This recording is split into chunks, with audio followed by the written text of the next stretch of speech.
আমি একজন শিক্ষক এবং চাকরি সূত্রে আমাকে স্কুলে যেতে হলে দেখি যাওয়ার পথেই একমাত্র ওই একটাই পথ, the cows are slaughtered there, and I heard the slaughtering sound, এবং দেখতে পাই যে সেখানে কাটা অবস্থায় এই কথাটা আমাকে না বলে মমতা ব্যানার্জিকে বলো। এটা আমি কি করব? আমি গরু মারা বন্ধ করতে পারবো? What should I do there? What should you do there? Go and tell Mamata Banerjee to stop it. একটা আবেদন পেশ করে কয়েক লক্ষ সিগনেচার নিয়ে ওর কাছে গিয়ে বলো। হ্যাঁ, এরা ভোট দেবে না আপনাকে, দেবে সরাসরি তোমার কাছে আসবে। এরা সব ভোটের কাঙাল,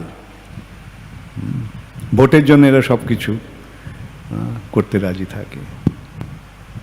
এই জন্যে আজকে এই দেশের এই দুর্দশা, সারা পৃথিবীর এই দুর্দশা। যাই হোক, বসো, আমার তো কিছু বলার নেই।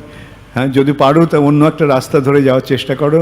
হ্যাঁ, আমাকে যদি জিজ্ঞাসা করো তাহলে আমার কথা উত্তরটা তাই হবে। হ্যাঁ, অন্য যদি রাস্তা না থাকে তাহলে বাড়িটা অন্য জায়গাটা বাড়ি ভাড়া নিয়ে থাকো, যদি ওটা সহ্য করতে না পারো। বুঝতে পারছি তোমার মনে কষ্ট, কিন্তু কি করব বলো, আমরা কি করব?